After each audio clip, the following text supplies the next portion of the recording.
വീണ്ടും ഫ്ലേമിംഗ് തിങ്സിലേക്ക് എല്ലാ കൂട്ടുകാർക്കും സ്വാഗതം. ഞാൻ മാർട്ടിൻ. തമിഴ് സിനിമ പ്രദീപ് രംഗനാഥൻ അഭിനയിച്ച ഡ്രാഗൺ പോയി കണ്ടു. അപ്പോൾ അതിനെക്കുറിച്ചുള്ള എൻ്റെ അഭിപ്രായത്തിലേക്ക്, വ്യക്തിപരമായ അഭിപ്രായത്തിലേക്ക് കടക്കുകയാണ്. അതിനു മുമ്പ് എപ്പോഴും പറയാറുള്ള പോലെ വീഡിയോയ്ക്ക് ഒരു ലൈക്ക് കൊടുക്കാം. അതുപോലെ ചാനൽ സബ്സ്ക്രൈബ് ചെയ്തിട്ടില്ലാത്തവർ സബ്സ്ക്രൈബ് ചെയ്യുക. അപ്പോൾ ഞങ്ങളുടെ വീഡിയോകൾ പെട്ടെന്ന് നിങ്ങൾക്ക് യൂട്യൂബ് ഹോം സ്ക്രീനിൽ ലഭിക്കുന്നതാണ്. അപ്പോൾ ഇങ്ങനെ ഡ്രാഗൺ എന്നൊരു സിനിമ ഇറങ്ങിയിട്ടുണ്ട്. അത് തമിഴ്നാട്ടിൽ വലിയ കുഴപ്പമില്ലാതെ മൂവ് ആകുന്നുണ്ട് എന്ന് കേട്ടപ്പോൾ ഞാൻ അതിൻ്റെ പോസ്റ്ററൊക്കെ നോക്കിയപ്പോൾ അതിൻ്റെ ഹീറോയിനെയൊക്കെ ഞാൻ ഇതിനു മുമ്പ് സിനിമകളിലൊന്നും അങ്ങനെ ശ്രദ്ധിച്ചിട്ടില്ല. ആളെ കണ്ട ഒരു കൊടക്കമ്പി പോലെയുണ്ട്. അപ്പോൾ ഇത് ഡ്രാഗൺ സിനിമയ്ക്ക് പേരിട്ടിരിക്കുന്നതുകൊണ്ട് ബ്രൂസിലിയെ പോലെയൊക്കെ ഡ്രാഗൺ ഫൈറ്റൊക്കെ ഉണ്ടാവുമായിരിക്കും. അതുകൊണ്ടാണ് ഈ സിനിമ നല്ല ലെവലിൽ അവിടെ ഇപ്പോൾ ഓടിക്കൊണ്ടിരിക്കുന്നു എന്നൊക്കെ കേട്ടത് എന്ന് ഞാൻ കരുതി. അങ്ങനെയൊക്കെ വിചാരിച്ചുകൊണ്ട് സിനിമയ്ക്ക് പോയി അങ്ങനെ ടിക്കറ്റ് എടുത്ത് സിനിമയ്ക്ക് കയറി. സിനിമ തുടങ്ങിയതിന് ശേഷം തന്നെ സിനിമയിൽ ഫസ്റ്റ് മുതലേ തുടങ്ങുന്നത് കുറേ അനാവശ്യം പറച്ചിലാണ്. അതായത് മയിൽ തുടങ്ങുന്ന അനാവശ്യമുണ്ട്, കൂയിൽ തുടങ്ങുന്ന അനാവശ്യമുണ്ട്, ഊയിൽ തുടങ്ങുന്ന അനാവശ്യമുണ്ട്. ഒരു സീനിൽ നായകൻ ആക്ഷൻ കൊണ്ട് തന്നെ ഒരു അനാവശ്യം കാണിക്കുന്നുണ്ട്. സാധാരണഗതിയിൽ എനിക്ക് ഈ അനാവശ്യങ്ങൾ സിനിമയിൽ പെട്ടെന്ന് ദേഷ്യം വരും. ചില സിനിമകളിൽ ഇഷ്ടമാണ്, പക്ഷേ ഇതിൽ പറയുന്ന അനാവശ്യങ്ങളൊക്കെ പച്ചയായിട്ട് പറയുന്ന അനാവശ്യങ്ങളാണ്. അപ്പോൾ എനിക്ക് ഒരു സാധാരണഗതിയിൽ അത് ഇഷ്ടപ്പെടാറില്ല. പക്ഷേ ഈ സിനിമയിൽ അനാവശ്യങ്ങൾ പറയുമ്പോൾ എനിക്ക് ശരിക്കും ചിരി വന്നു. കാരണം ആ ഡയലോഗിനനുസരിച്ചുള്ള അനാവശ്യങ്ങൾ തന്നെ. അത് പറയുമ്പോൾ ശരിക്കും അനാവശ്യമാണ് പറയുന്നതെങ്കിലും അത് സൂട്ടാവുന്നുണ്ട്, ആ സീനിന് സൂട്ടാവുന്നുണ്ട്, ആ ഡയലോഗിന് സൂട്ടാകുന്നുണ്ട്, ആ കോമഡിക്ക് വളരെയധികം സൂട്ടാകുന്നുണ്ട്. ഞാൻ കുറേ ചിരിച്ചു. അപ്പോൾ സിനിമ വളരെ ഇൻട്രസ്റ്റിങ്ങോടെ തന്നെയാണ് മുന്നോട്ട് പോകുന്നതെങ്കിലും സിനിമയിൽ ഹീറോയുടെ ഭാഗം മൊത്തം ഒരു റൗഡി ഹീറോ മാത്രമല്ല, നെഗറ്റീവായ വിഷയങ്ങളാണ് പോകുന്നത്. പിന്നെ ഒരു ഭയങ്കര ഫ്രോഡ് പരിപാടികളാണ് പോകുന്നത്. അപ്പോൾ ഞാൻ തിയേറ്ററിൽ നോക്കുമ്പോൾ മുഴുവനും യുവാക്കൾ മാത്രമേ സിനിമയ്ക്ക് വന്നിട്ടുള്ളൂ. പ്രായമായവരാരെയും തിയേറ്ററിൽ കണ്ടില്ല. അപ്പോൾ ഈ ഇരിക്കുന്ന പ്രേക്ഷകർക്കൊക്കെ ഇവർ നൽകുന്ന ഒരു പാഠം ഇതാണോ മാതൃക? എന്ത് കഥയായി എഴുതി വെച്ചിരിക്കുന്നത്? ഒരു ഊളക്കഥ. ഇതിനൊരു ഡ്രാഗൺ എന്നൊരു പേര്, ഇത് എന്ത് എന്ന് പറഞ്ഞിട്ട് ഞാൻ അങ്ങനെ കണ്ടുപോവുകയാണ്. കാരണം അങ്ങനെയാണ് അവസ്ഥ. പക്ഷെ അതേസമയം ഞാൻ നേരത്തെ പറഞ്ഞ പോലെ ഫുൾ കോമഡി ഉണ്ട്, ഫുൾ ഇൻട്രസ്റ്റിംഗ് ആണ്, നല്ല രീതിയിൽ കാര്യങ്ങൾ പോകുന്നുണ്ടെങ്കിലും എനിക്കതിൻ്റെ വിഷയം ഇഷ്ടമായില്ല. ഈ വിഷയം ഇതെന്താ ഇവർ ഇങ്ങനെ കൊടുത്തിരിക്കുന്നത്? ഈ രീതിയിലാണോ മുന്നേറേണ്ടത്? ഈ രീതിയിലാണോ സമൂഹം പോകേണ്ടത്? അപ്പോൾ ഈ ഇരിക്കുന്നവരൊക്കെ ഒരു നല്ല പാഠം കൊടുക്കുന്നതിന് ഇതാണോ എന്ന് പറഞ്ഞിട്ടാണ് ഞാൻ കണ്ടുപോകുന്നത്. അങ്ങനെ സിനിമ പോയി ഇടവേള എത്താറായി. അപ്പോഴേക്കും തന്നെ നമ്മുടെ ഹീറോ ഈ ലെവലിലുള്ള ഹീറോ ഈ ലെവലിലായി. അതായത് അവൻ എവറസ്റ്റ് കീഴടക്കിയ അവസ്ഥയിലായി. അവൻ എല്ലാം കൊണ്ട് ഈ സിനിമയിൽ എല്ലാം നേടിയ ഒരു അവസ്ഥയിൽ എത്തി. മൊത്തം ഫ്രോഡും ചീറ്റിങ് അങ്ങനത്തെ കുറേ സംഭവങ്ങളിലൂടെ അങ്ങനെ പോവുകയാണ്. അപ്പോൾ അവൻ ഇത്രയും എത്തിയതും തന്നെ ഇനി ഇവിടുന്ന് ഇടവേളയ്ക്ക് എത്താറായി. ഇനി സിനിമ കഴിഞ്ഞോ? കാരണം ഇനി ഇവിടുന്ന് അങ്ങോട്ട് ഒന്നുമില്ല. ഇനി എന്ത് ഇൻട്രസ്റ്റിംഗ് ആണ് ഇവരിനി ചെയ്യാൻ പോകുന്നത് എന്നൊക്കെ കരുതിയിട്ട് ഞാൻ അങ്ങനെ ഇരുന്ന് പോകുന്ന സമയത്ത് പെട്ടെന്ന് ആ ഇടവേളയുടെ അടുത്തെത്തിയപ്പോൾ ഒരു ആക്ടർ അങ്ങോട്ട് എൻ്ററായി എന്ന് പറഞ്ഞാലും പോരാ, അവിടെ എന്തോ ഒരു ട്വിസ്റ്റ് വരാൻ പോകുന്നുണ്ട് ഞാൻ പ്രതീക്ഷിച്ചു. കാരണം ഒരു സിഗരറ്റിന് ഇങ്ങനെ എറിയുന്ന സീന് കാണിച്ചു. അപ്പോൾ എനിക്ക് കുറച്ച് കാര്യങ്ങളൊക്കെ എഴുതാനുള്ള ഒരു ഇതുള്ളത് കൊണ്ട് ഞാൻ ആ സീനിൽ ഇവിടുന്ന് എന്തോ ഒരു സംഭവിക്കാൻ പോകുന്നുണ്ട് വിചാരിച്ചു. പക്ഷെ ഞാൻ വിചാരിച്ചതൊന്നുമല്ല സംഭവിച്ചത്. ഒരു ആക്ടർ അങ്ങോട്ട് എൻ്ററായി. അയാൾ എൻ്ററായതും തന്നെ ഈ ലെവലിൽ നിൽക്കുന്ന ആ ഹീറോ അങ്ങോട്ട് നടുങ്ങി വിറച്ചു. കിടുകിട വറക്കിയാണ്, വെപ്രാളായി, ഭയങ്കര ദേഷ്യമൊക്കെ പാടങ്ങിട്ട് ആ നായകൻ്റെ മുഖത്തങ്ങോട്ട് വിരിയാണ്. നായകൻ്റെ കാര്യമൊക്കെ ഞാൻ പിന്നെ പറയാം കേട്ടോ. ഞാൻ കഥയുടെ കാര്യത്തിലാണ് ഇങ്ങനെ പോകുന്നത്. അതിന് ശേഷം ബാക്കി എല്ലാ കാര്യങ്ങളും പറയാം.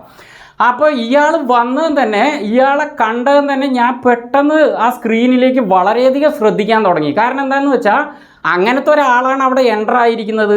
കാരണം ഇവൻ ഇത്രയും എത്തി നിൽക്കുമ്പോൾ ഇയാൾ വന്നു കഴിഞ്ഞാൽ അതൊരു ഭയാനകമായ അവസ്ഥ തന്നെയാണ്.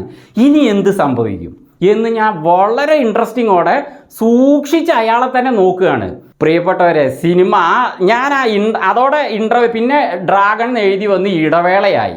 അപ്പോൾ അത്ര നേരം ഞാൻ ഈ സിനിമ ഇങ്ങനെ ഒരു നെഗറ്റീവിൽ പോയി, ഒരു ദുർമാതൃകയിൽ പോയി നിൽക്കുന്നല്ലോ എന്ന് കരുതിയപ്പോൾ ഇടവേളയുടെ അവിടെ അങ്ങനെ ഒരു സംഭവം വന്നപ്പോൾ സിനിമാ തിയേറ്ററിൽ നിന്ന് ഞാൻ പുറത്ത് ഇറങ്ങിയ തന്നെ ഞാനൊരു കാര്യം മനസ്സിൽ വിചാരിച്ചു, ഇപ്പം തന്നെ ഈ സിനിമയ്ക്ക് ക്ലൈമാക്സ് ആയി. ഇത് തന്നെ ഞാൻ അങ്ങനെ ബൈക്ക് എടുത്ത് വീട്ടിലേക്ക് വന്നു കഴിഞ്ഞാൽ എനിക്ക് ആ സിനിമയ്ക്ക് ക്ലൈമാക്സിൻ്റെ ഒരു ഫീലിംഗ് ലഭിച്ച മട്ടിലാണ് ഞാൻ ഇടവേളയിൽ ഇറങ്ങിയത്. കാരണം അങ്ങനൊരു സംഭവമാണ് അവിടെ അവർ കൊണ്ടുവന്ന് ഒരു ട്വിസ്റ്റായിട്ട് ഇട്ടത്. അതിനുശേഷം ഞാൻ വേഗം കാപ്പിയൊക്കെ കുടിച്ചിട്ട് ഓടി കയറിയിരുന്നു, വേഗം സിനിമ തുടങ്ങട്ടെ, ഇനി ഇവരെന്ത് ചെയ്യും, എന്താണ് ഇയാൾ എഴുതി വെച്ചിരിക്കുന്നത് എന്നറിയാൻ വേണ്ടി ഞാൻ തിയേറ്ററിൽ കയറിയിട്ട് അപ്പോഴേക്കും പരസ്യമൊക്കെ കഴിഞ്ഞ് വേഗം തുടങ്ങട്ടെ എന്നായിരുന്നു. സിനിമ തുടങ്ങിയതിന് ശേഷം ആ നായകൻ്റെ ഒരു പോക്കുണ്ടല്ലോ, അവൻ്റെ ആ കോൺഫിഡൻസ്, ഓരോ സീനിലുള്ള അവൻ്റെ മുഖത്തുള്ള ആ ഒരു സ്ക്രീൻ പ്രസൻസ്, കോൺഫിഡൻസ് ഒക്കെ നമ്മളെ ഭ്രമിക്ക വെക്കുന്ന ഒരു നടൻ തന്നെയാണ് കക്ഷി. ശരിക്ക് ധനുഷിൻ്റെ പഴയ സിനിമകൾ നമ്മൾ കണ്ടിട്ടുണ്ടല്ലോ, മെലിഞ്ഞ് അവൻ ഒരു പയ്യനെ പോലെ കുറേ സംഭവങ്ങൾ ചെയ്തു വെച്ചിട്ടുണ്ട് നേരത്തെ. അവൻ്റെ ആദ്യത്തെ സിനിമകളൊക്കെ ഭാഗ്യം ചെയ്ത സിനിമകളാണെന്ന് പറയാം. അപ്പോൾ ആ ഒരു ലെവലിൽ ധനുഷിനെയാണ് ഞാൻ ഇവൻ്റെ മുഖത്ത് കണ്ടത്. പക്ഷേ ഇവൻ ഒരു ധനുഷല്ല, ഒരു ഒന്നൊന്നര ധനുഷാണ്. അപ്പോൾ സിനിമ അവിടുന്ന് അങ്ങോട്ട് വളരെ ഇൻട്രസ്റ്റിങ്ങോടെ മുന്നോട്ട് പോവുകയാണ്. പിന്നെ അവിടുന്ന് വരുന്ന കാര്യങ്ങളൊക്കെ നല്ല മാതൃക തരുന്ന രീതിയിലുള്ള കാര്യങ്ങളാണ് മുന്നോട്ട് പോയത്. വളരെ ഇൻട്രസ്റ്റിംഗ്, വളരെ ത്രില്ലിങ്. നമുക്ക് നിരാശ തോന്നിയ കാര്യങ്ങൾക്കൊക്കെ തന്നെ പിന്നീട് വളരെ നല്ല ന്യായീകരണം, വളരെ നല്ല ഇൻട്രസ്റ്റിംഗ് ആയ ക്ലൈമാക്സുകൾ. ഈ സിനിമയ്ക്ക് ഒരു ക്ലൈമാക്സ് അല്ല, ഇടവേളയിൽ തന്നെ എനിക്കൊരു ക്ലൈമാക്സ് തോന്നി. അത് ക്ലൈമാക്സ് അല്ല, അത് ശരിക്കും തുടക്കമാണ്. പക്ഷേ സിനിമയുടെ അവസാനം ക്ലൈമാക്സ് ഉള്ളുവെങ്കിലും ഓരോ കാര്യങ്ങൾക്ക് സിനിമയിൽ ക്ലൈമാക്സുകളാണ്. പിന്നെ അവിടുന്ന് അങ്ങോട്ട് സിനിമ നല്ല ത്രില്ലിങ്ങോടെയും നല്ല മാതൃകയോടും തന്നെയാണ് മുന്നോട്ട് പോയത്. ഈ സിനിമയിലെ ഇടവേളയുടെ ഭാഗത്ത് വരുന്ന ആ മിഷ്കിൻ്റെ ക്യാരക്ടറാണ് എനിക്ക് ഈ സിനിമയിൽ ഏറ്റവും തൃപ്തി നൽകിയ ഒരു ക്യാരക്ടർ. കാരണം അങ്ങനെ തന്നെ ചെയ്യണം, അതാണ് ശരി. ആ ശരിയെ അയാളിലൂടെ ഈ ഒരു കഥാകൃത്തിൻ്റെ കാര്യം ഞാൻ പിന്നെ പറയാം, നല്ല രീതിയിൽ തന്നെ ഈ സിനിമയിൽ കൊണ്ടുവന്നിരിക്കുകയാണ്. പിന്നെ ഈ സിനിമയിൽ കുറേ അങ്ങോട്ട് മുന്നോട്ട് പോയതും തന്നെ നേരത്തെ ഉണ്ടായ ഒരു പരാജയത്തിൻ്റെ ബാക്കി ഭാഗം സിനിമയിൽ പെട്ടെന്ന് അങ്ങോട്ട് ഇടവേള കഴിഞ്ഞ് തന്നെ കയറി വരികയാണ്. അതിനു മുമ്പ് മറ്റൊരു കാര്യം പറയാം, ഇടവേള കഴിഞ്ഞ് തന്നെ ഇതിൽ ഒരു ഡ്രാഗൺ ഉണ്ട്, അത് പോരാതെ ഒരു കുട്ടി ഡ്രാഗൺ കയറി വരികയാണ്.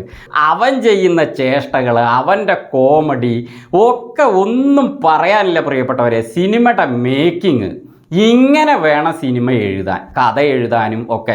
ഈ കഥാകൃത്തിനെ കുറിച്ച് ഞാൻ ഇപ്പം തന്നെ പറഞ്ഞേക്കാം, ഇതിന് ശേഷം കുറേ ട്വിസ്റ്റ് വരുന്നുണ്ട്. കഥാകൃത്ത് ഈ സിനിമ ഡയറക്റ്റ് ചെയ്ത ആൾ അശ്വത് മാരിമുത്തു ആണ്. അശ്വത് മാരിമുത്തു, നിങ്ങളെ ഞാൻ നമിക്കുന്നു കേട്ടോ.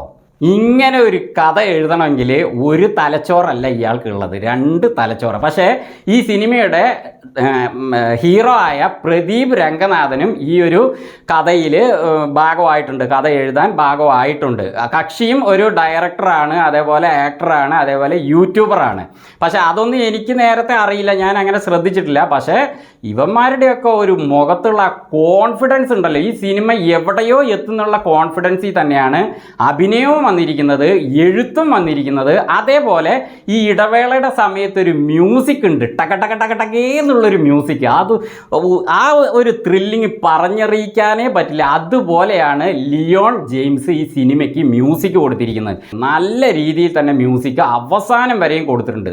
ശരി, സിനിമ അങ്ങനെ പോയി മുന്നോട്ട് പോയി, കുറേ ട്വിസ്റ്റൊക്കെ വന്നു. എന്നിട്ട് എന്തായി എന്ന് ഒരുവിധം സംഭവങ്ങളൊക്കെ കഴിഞ്ഞ് ഒരു ലെവലിൽ എത്തി നിൽക്കുമ്പോൾ ഞാൻ വിചാരിച്ചു കഴിഞ്ഞു, സിനിമ ഇതോടെ കഴിഞ്ഞു, അത് അങ്ങനെ ആയിരിക്കും വിചാരിച്ച് നോക്കുമ്പോൾ ദേ കിടക്കുന്ന അടുത്തൊരു ട്വിസ്റ്റ്. ഞാൻ ആ ട്വിസ്റ്റ് ഈ സിനിമയിൽ പ്രതീക്ഷിച്ചിട്ടേ ഇല്ല.